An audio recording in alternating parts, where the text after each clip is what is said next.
Hello, this is S.K. Williams, and today I would like to talk to you about the year. This is a sequel to the last video I made, using the year to contrast life. In that video, I noted how the year has 365 days, but 366 days during a leap year. But I also contrasted the calendric year with the physical year. The physical year being the amount of time it actually takes the Earth to go around the Sun, and the calendric year being a fixed system. I noted how we don't actually have to adjust the calendar to make it fit with a natural cycle. We could simply operate on a mechanical system that has a perfect 24-hour day set and a perfect 365 days a year. But we have chosen to invent a leap year to bring the mechanical year, which is a complete artifice, back into alignment with the natural year. And we do this because even though our calendar is not natural, not real, and it is uniform and perfect, even though our calendar operates on a perfect 24-hour day model and a perfect 365-day set, we want it to reflect the real world, even though the calendar is technically not part of the real world, and in an effort to adjust it so that our mechanical year aligns with the regular year, we have invented leap year. We also occasionally have a leap second or a leap minute, and we do that because even though the mechanical calendric year can function independent of the natural cycles, we want to maintain a situation in which the calendar always reflects that natural cycle, and what we're accustomed to about, if we're in the northern hemisphere, for example, winter being in November and December and January, or summer, if you're in the southern hemisphere, being in those same months. We want to preserve the natural cycle of months with the times they fall. So today, I'm talking about leap year, and I'm talking about the adjustments that we take to fix the calendar, but I'm also talking about how we do that within ourselves. For you see, we often make adjustments within ourselves. Adjustments that align the artifice of our expectations and how we define ourselves culturally and personally with the observed reality we see. And we do so because even though we want a uniform, simple, mechanistic way to view ourselves, something that is readily looked upon on a chart, something that can easily be followed and predicted, we live in the real world. And our constructed model of how we understand ourselves often falls out of alignment with what actually happens in the real world. Sometimes this is through no fault of our own. Life is sloppy and messy. We have set up certain expectations, but those expectations did not follow through. Normally, though, the sort of things that disrupt the pattern are themselves somewhat predictable. They are just not predictable in exactly how they will happen or necessarily precisely when. But we nevertheless already have a built-in system on our artificial calendar that allows us to adjust our expectations. Indeed, just as with the calendar, we know that the constructed calendar will be interrupted at certain points. We know that our real life will not work out as scripted, and we know exactly when it will break, and exactly how, in some cases. And that too has been accounted for.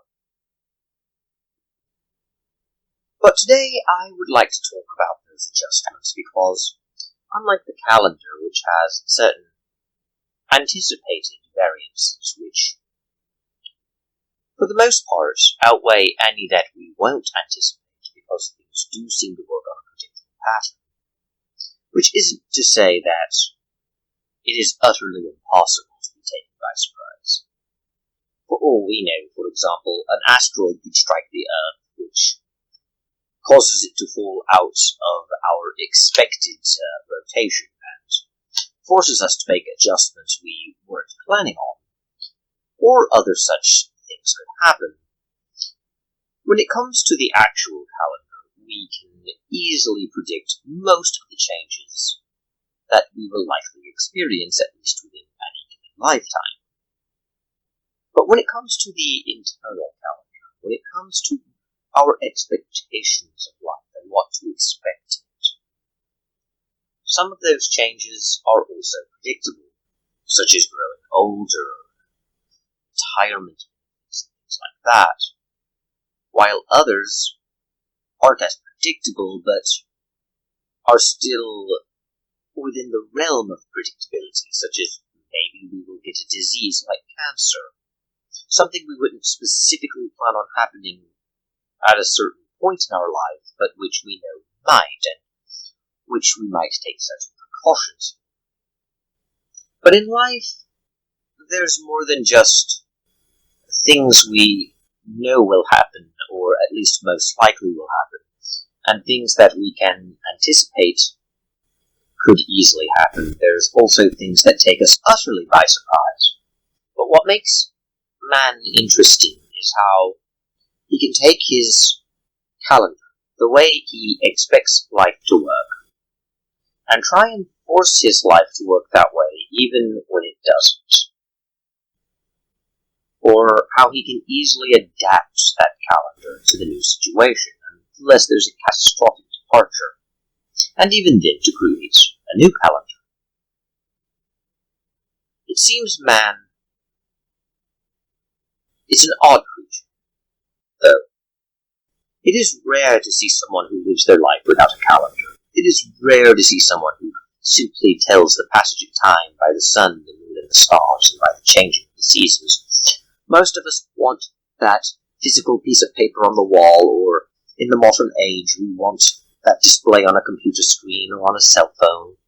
We want to have a physical map, and not just of the physical days passing, but of our expectations. We create this mental script that we interplay, and the odd part is that most people neither try and force reality to comply with it when it's not, nor do they simply go with the flow and make adjustments to their script when it doesn't. Most have a combination of both occurring, and I don't mean they meet in the middle, halfway between. Some people will impose more of their will upon nature to try and force it to fit the calendar than to others, and it also depends on what exactly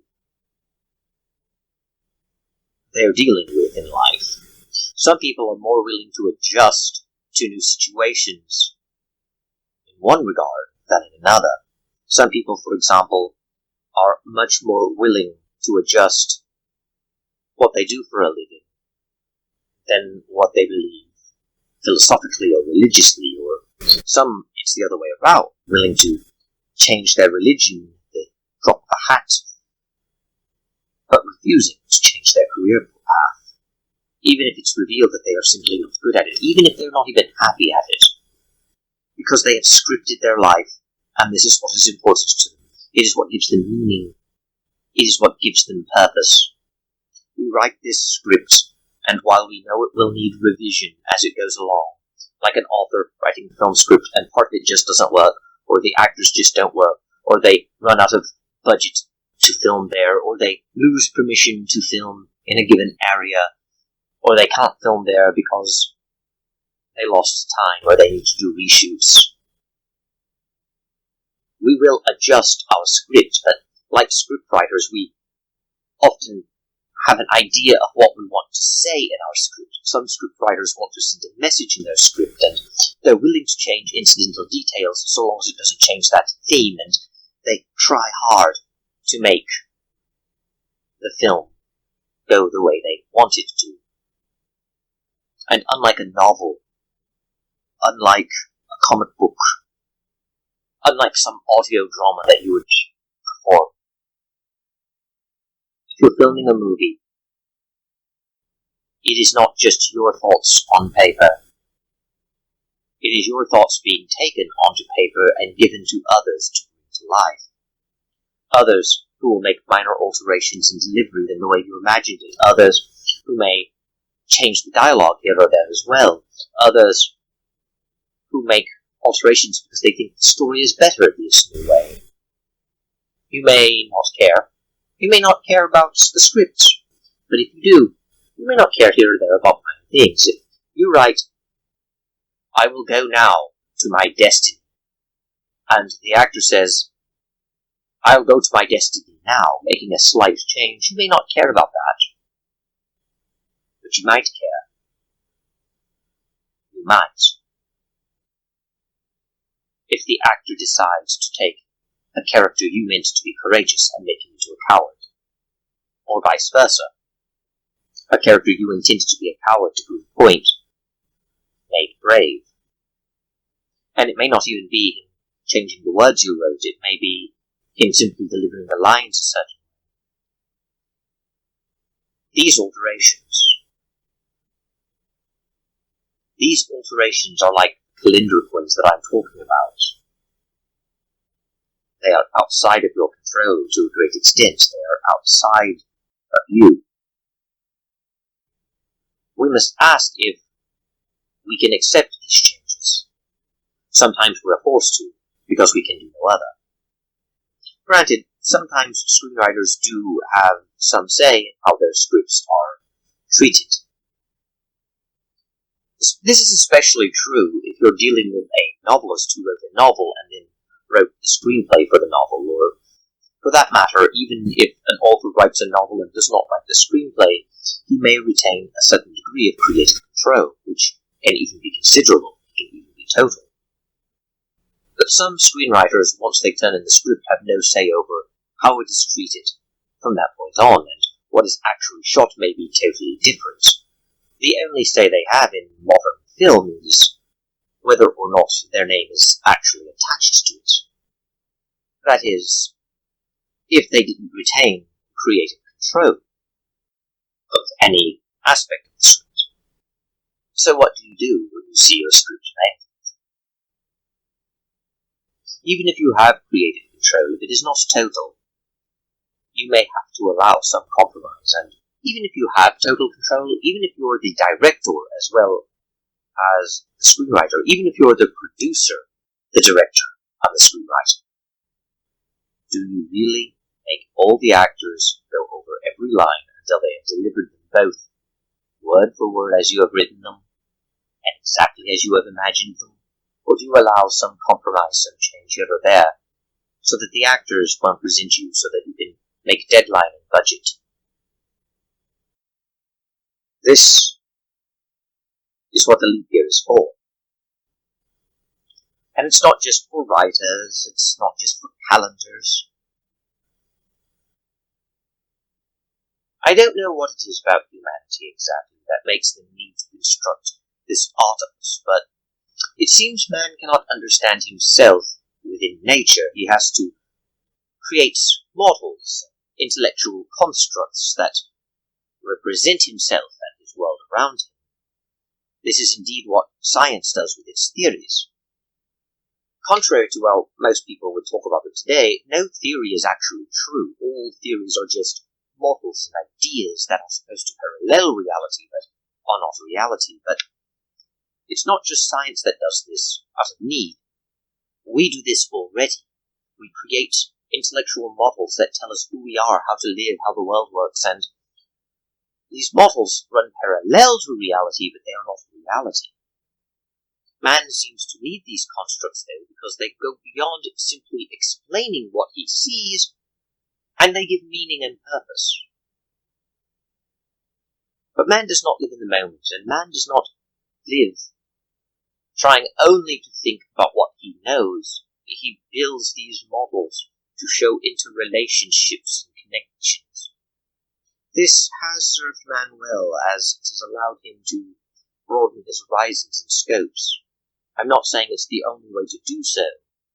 Other creatures may be able to develop even intellects far beyond man's and not think this way, but the way man does things has allowed for its imagination and elaboration, has allowed for elaborate planning and development of ideas, but at the same time, it can also separate man from the very thing that the model is describing, so that man, while physically living in the real world, while physically living in the material world, will often live intellectually and mentally in his construct.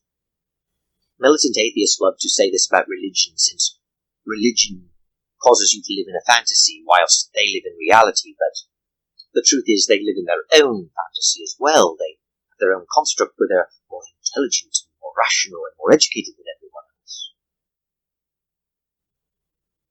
But it's not like Christians stay the same. Most people, in fact, do this at least part of the time. Some of us realize that what we're doing is constructing a model, and we look beyond it to the world, and we try and adjust our model to match the world. But many people only adjust their model if forced to, preferring to live in the model to the reality and ignoring the reality when it comes to aspects of that reality they don't like or approve of, or things they wish were different. But that often causes problems down the road, forcing more adjustments, and sometimes our adjustments aren't to bring our model closer in line to reality, but rather to bridge parts of it to bring them in line with reality, whilst not having to acknowledge the other part. We sometimes cover it over. We become like Tycho Brahe. When Ptolemy created his system of the universe with the Earth at the center, it prevailed for centuries precisely because it made sense to people on a common sense level. But also because Ptolemy was so revered, people did not dare question him. It became even accepted that this is what Scripture taught, although it doesn't actually say this. Nevertheless, the Ptolemaic model was seen as common sense, and at a certain point became such a venerable idea that none dared challenge it. And it was also one whose ideas became so ingrained that it was hard to see past them. For example, it was understood that the celestial heavens must be perfect, so naturally the orbits of all of the bodies around the Earth were perfectly circular. The 7 planets, the comets, the moon, the sun, the stars, any other body orbits the Earth in a perfect circle.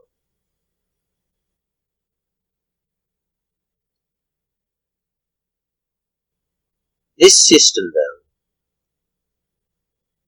brought about problems with the calendar which constantly needed adjustment. At first, the actual issues were ignored. They could patch the calendar and make adjustments here and there to bring it back into alignment, but over time, it became obvious that they had to make more and more such repairs, so more and more adjustments, and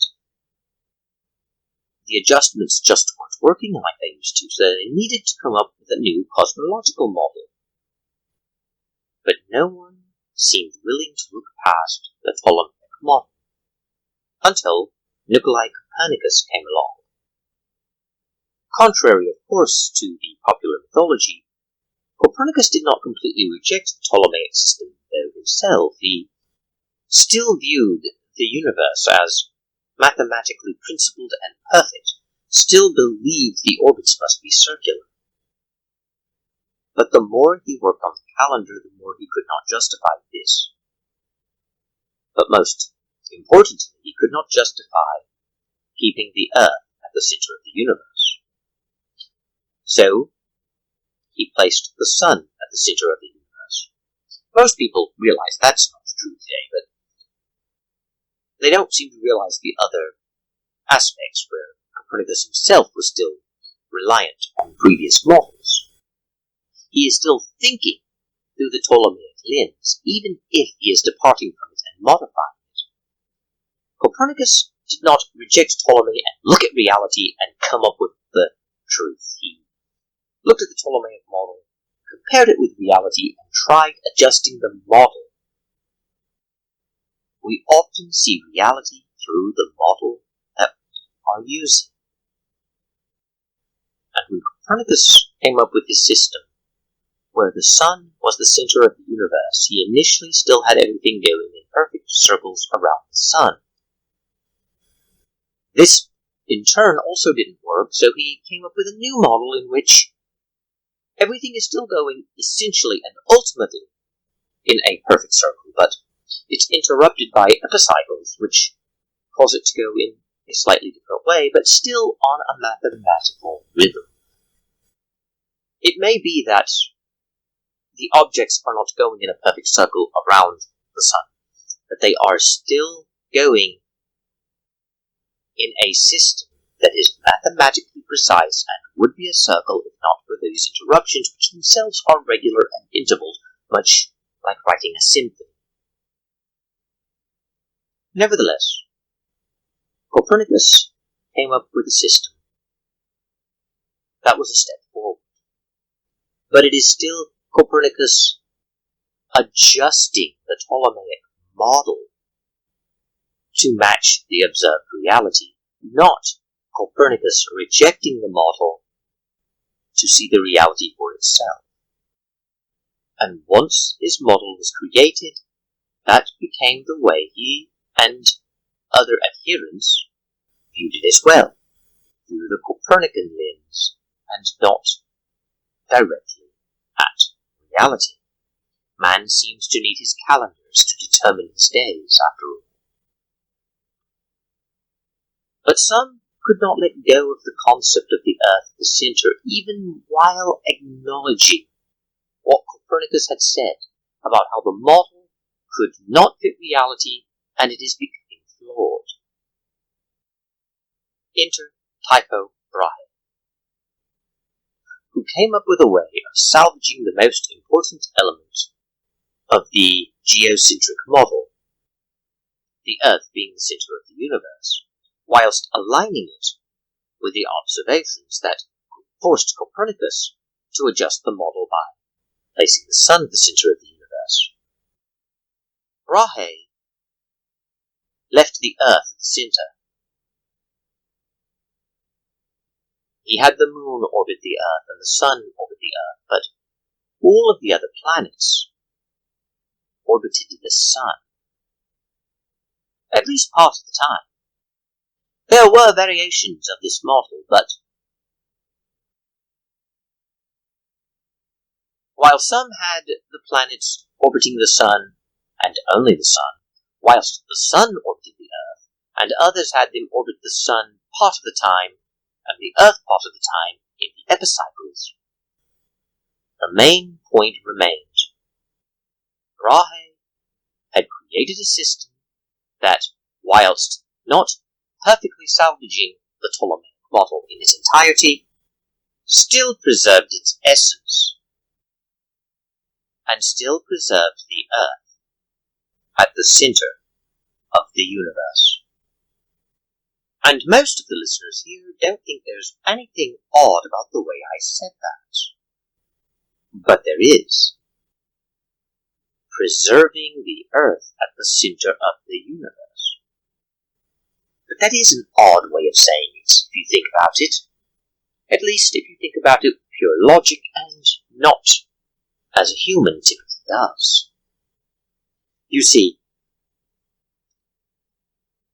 we act as if constructing these models constructs reality itself. We, at a base level, know it's not. That's why we have to revise these models constantly. But we act as if creating these models creates the reality we live in. We act as if these models we craft are the real world. And we almost never look at the real world without first putting on our glasses of the models we use. Models which inevitably fail in one way or another to live up to the reality, forcing us to revise them. And so is the way of man. This is why our calendars have leap years. To adjust our perfect, ordered system to the inconvenience of reality. Nevertheless, it seems man cannot function without such structures of intellect, that man was designed to craft such models. Perhaps it is the creative impulse of God. Perhaps man was designed to see the world in a way that lets him see himself as a craftsman. And perhaps the problem isn't creating the model. The problem is in refusing to set it aside to look at reality and to contrast the two. Perhaps the problem is in what I just said, seeing reality through the lens of the model, rather than asking if the model is an accurate reflection of reality. Granted, the entire point of having the model is to describe reality to us in simpler terms, to make it easier to understand and easier to chart our course. And I'm not suggesting we never consult pattern, never consult our models. What would be the point of constructing them otherwise? What I am saying is that we should not be so consumed by them. We should use them as the tools they are, and not act as if reality should conform to them.